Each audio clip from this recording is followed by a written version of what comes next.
And welcome to the show. Thanks for tuning in today. Great to be with you, and hope you're having a good day, a good round off to your week, and headed into the weekend.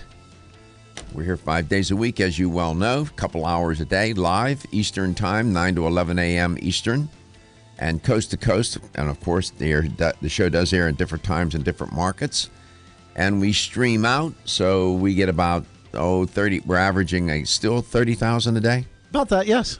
30,000 hits a day on the stream. So that the company that uploads this show live on the 4 platforms can tell us where and how many people have hit the button to watch the show. So it's all good.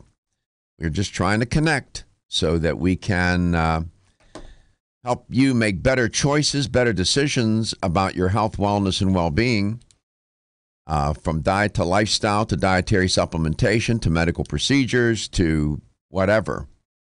However and whatever influences the quality of our life and our health. At the end of the day, that's what counts, right? You know, we end the show every day and I say your health is your wealth and your health is the wealth of those that care about and love you. And that is absolutely true. Your health is the wealth of those that care about and love you. In other words, how you fare with your health has a profound impact on those around you.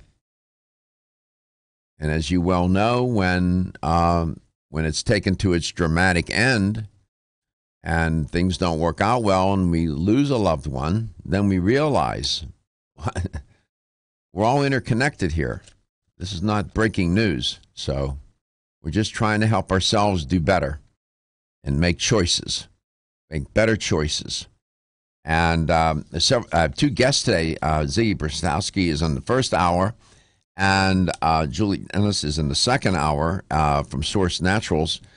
Yerba Prima be featured in the first hour, and we'll get to Ziggy in here in a moment.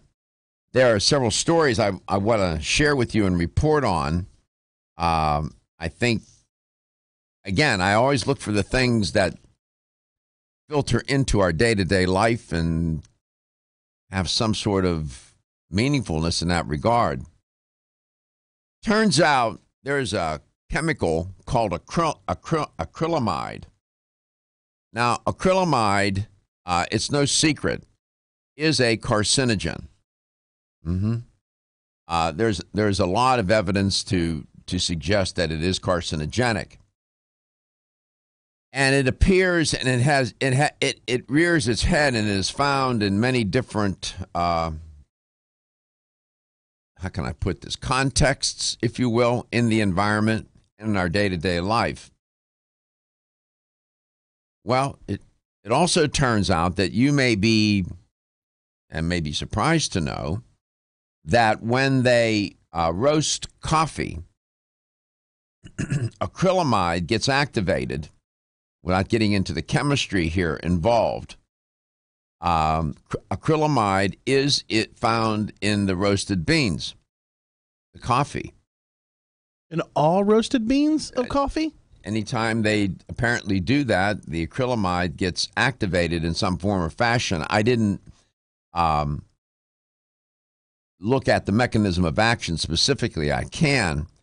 But it also turns out there's a whole host of chemicals that cause cancer. Acrylamide is just one of them. And here, relative to coffee, well, turns out, too, that a Superior Court judge in California, Judge Rheaume Bleue, said in a proposed decision Wednesday that Starbucks may need to issue warnings to the public about the acrylamide in coffee. Now, as you can well imagine, this has caused some upheaval and concern, not only with Starbucks but with the National Coffee Association. And the NCA issued a statement saying that cancer warning labels on coffee, according to them, would be, in quotes, misleading, and that the U.S. government's own dietary guidelines state coffee can be part of a healthy lifestyle.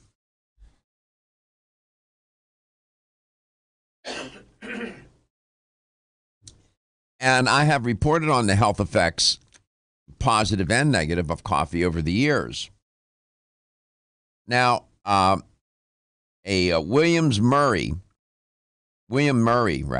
of the NCA, National Coffee Association, said that coffee has been shown over and over again to be a healthy beverage. Well, close quote. Well, he's right, but up to a point. Too much coffee, of course, is a risk. It poses several risk factors. And but Mr. Murray went on to say, this lawsuit has made a mockery of Prop 65. Proposition 65 is something in California that has turned that state upside down, for better and for worse, some say. And according to Mr. Murray, it's confused consumers and does nothing to improve public health, close quote. Well, I don't know about that. Prop 65, that I've never talked about it on the show because it's in California. If we had it here in Florida, believe you me, we would be zeroed in on it. It's a interesting piece of legislation and affects the manufacture of food and whatnot. I mean, it is quite something. I'm gonna post the actual Prop 65 to our Facebook page. Yeah, go ahead. That way, people can look over it themselves and make their own judgment on it. Because I've read it several times, and I think it's one of those things that it was well intended. It's intended to protect the consumer, but we'll there is a back and forth on it. So now Starbucks is now going to maybe we'll see. This ruling will be appealed, and it'll work its way through the courts. But if it prevails, and usually that kind of ruling doesn't get reversed, as I understand it, and they may need you may walk into a Starbucks near you soon, and you may find warning labels in the restaurant. So I'm just saying. You might keep your eye out for that. There's another compound, a category of them. They're called phthalates. Phthalates, I have talked about them a lot over the years. And you'll find them in plastics. I mean, they are so ubiquitous, so prevalent in the environment. They've been banned from children's toys and certain child care products.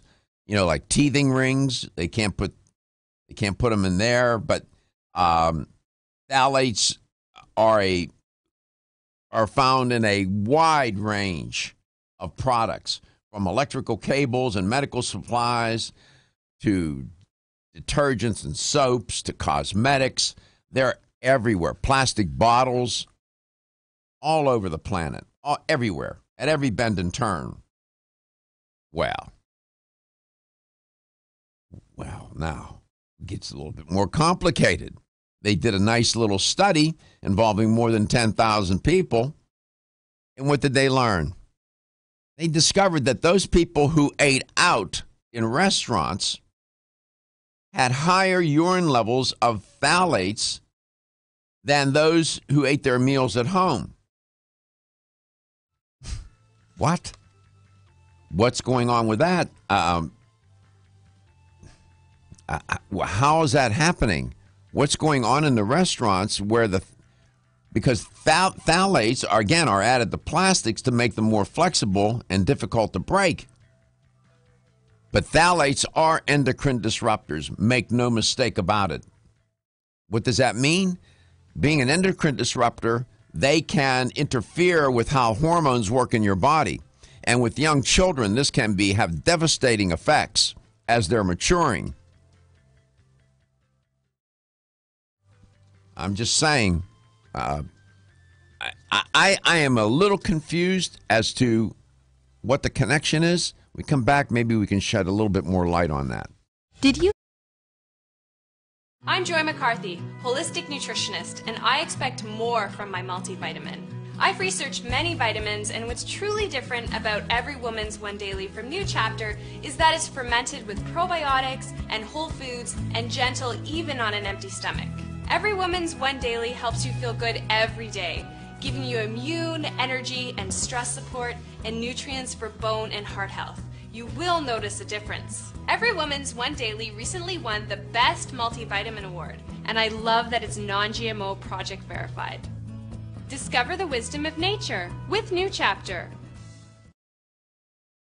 Whether you spend your free time on a treadmill, under a car, or in your garden, if your active lifestyle leaves you sore, Body Vigor's Inflammaforce may be exactly what you need. Inflammaforce has a natural herb blend that acts as an anti-inflammatory to help maintain healthy joint and mobility support. There are standardized herbs like white willow, boswellia, turmeric, ginger, and devil's claw. The vegetarian capsule promotes easy digestion and a fast-acting dissolve process.